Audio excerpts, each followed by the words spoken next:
السلام علیکم viewers, welcome to Akas current affairs channel. میں ہوں علیزہ خان اور آج ہم پاکستان کے شمالی علاقوں کے بارے میں بات کرنے جا رہے ہیں۔ آج ہم جس موضوع پہ بات کرنے جا رہے ہیں وہ ہے استنبول اور ہمارے شمالی علاقے۔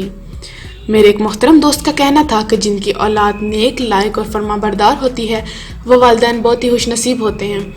یہ خوش نصیبی اللہ کے فضل سے ہمارے حصے میں بھی آئی، اور جب سرکاری ملازمت سے ریٹائرمنٹ ہوئی تو ہمیں خوش اور مصروف رکھنے کے لیے تینوں بچوں نے، جو کہ پاکستان سے باہر جا چکے تھے، ہمیں کچھ عرصہ کے لیے اپنے پاس بلانا شروع کر دیا تاکہ ہم تنہائی کا شکار نہ ہو جائیں۔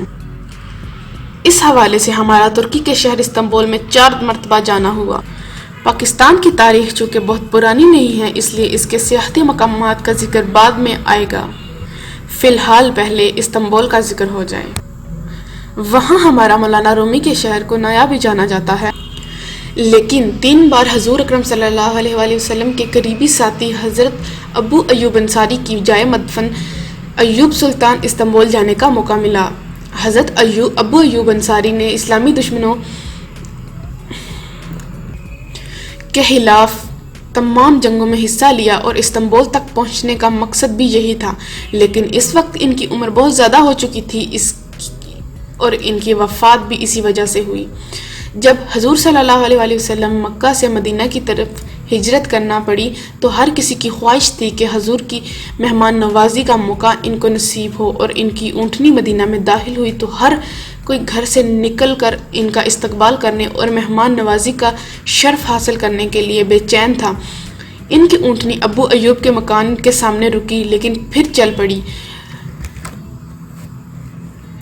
پھر ہی دور جا کر مڑی اور دوبارہ حضرت ابو ایوب کے مکان کے آگے رکی اور بیٹھ گئی، یعنی طے ہو گیا کہ حضور کا قیام ابو ایوب کے مکان میں ہوگا۔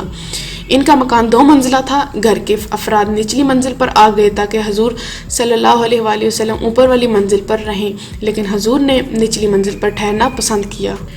جب مسلمان استنبول کے تاریخی مقامات کی زیارت کے لیے جاتے ہیں تو حضرت ابو ایوب انصاری کا مزار دیکھنے، اس کے برابر عالی شان مسجد میں عبادت کرنے، قریب بازار میں لذیذ کھانا کھائے بغیر واپس نہیں جاتے۔ اس کے علاوہ وہ استنبول کے قدیم اور تاریخی مقامات دیکھنے کے لیے روانہ ہوتے ہیں۔ بلو مسجد میں، جس کا سرکاری نام سلطان احمد مسجد ہے، عموماً سیاحوں کا پہلا انتخاب ہوتی ہے۔ اس کی تعمیر میں 20,000 ٹائلز استعمال ہوئی ہیں۔ یہ عثمانیہ فن تعمیر کی 17ویں صدی کی اعلیٰ نشانی ہے۔ یہ 16ویں صدی میں چرچ، جس کا نام حاجیہ صوفیہ ہے، شہنشاہ نے تعمیر کیا، لیکن 1453 میں اس گرجے کو مسجد میں تبدیل کر دیا گیا۔ پھر اس کا نام بھی حاجیہ میوزیم رکھ دیا گیا۔ اس کا تاریخی نام اور فن تعمیر اسے استنبول کی یادگار میں ممتاز کرتا ہے۔ حاجیہ صوفیہ سے 3 منٹ کے فاصلے پر توپ کاپی پیلس میوزیم ہے، جو کئی صدیوں تک سلطنت عثمانیہ کے بادشاہوں کی رہائش گاہ رہا ہے۔ آج یہ عمارت، جو ایک محل ہے، یہاں سے بحر مرمرہ، باسفورس اور گولڈن ہارن کا نظارہ کیا جا سکتا ہے۔ اس محل میں عثمانیہ کی منفرد یادگار اشیاء بھی موجود ہیں۔ یہاں حرم میں موجود شہزادیوں اور ملکاؤں کے زیر استعمال قیمتی اشیاء بھی رکھی ہیں۔ تاریخی فاتحی ضلع میں گرینڈ بازار ہے، جو دنیا کی بڑی مارکیٹوں میں سے ایک منفرد مقام کا حامل ہے۔ اس گرینڈ بازار میں 61 گلیاں ہیں۔ 500 سال پرانی اس مارکیٹ میں روزانہ 4 لاکھ کے قریب گاہک آتے ہیں، جس میں سونے کے زیورات سے لے کر گھر میں رکھنے، استعمال کرنے، کھانے اور سجانے کی ان گنت اشیاء کی فروخت ہوتی ہے۔ اس گرینڈ بازار میں گھومتے، خریداری کرتے ہوئے ساتھیوں اور فیملی سے ذرا سی دیر میں گم ہو جانے کا 100% چانس ہوتا ہے، جسے تلاش کرنے کے لیے موبائل فون کا استعمال کیا جاتا ہے۔ یہ مارکیٹ، جہاں کھانے پینے اور پہننے کی ان گنت اشیاء خریداروں کو کھینچ لاتی ہے۔ جب بھی بیرون ملک رہنے والی کوئی فیملی اپنے ملک پاکستان کا وزٹ کرتی ہے تو اس کی خواتین کپڑوں کی مارکیٹ کا رخ کرتی ہیں۔ کپڑوں کی رنگائی، کڑھائی، سلائی کے علاوہ رشتہ داروں کی طرف سے کھانے کی دعوتیں ہوتی ہیں۔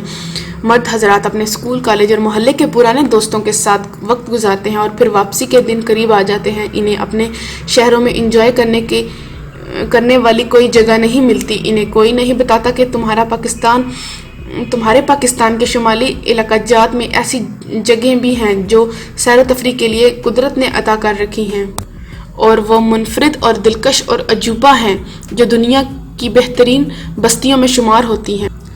گلگت بلتستان ہندو کش اور قراقرم کے درمیان جس کے دو اطراف ہمالیہ ہے، وہیں سکردو بھی قدرت کا بہترین علاقہ ہے۔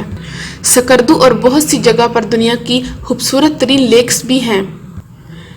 پاکستان کے شمالی علاقہ جات میں دنیا کے 6 بڑے برف زار گلیشیئرز بھی ہیں اور 12 ماؤنٹین روڈز ہیں۔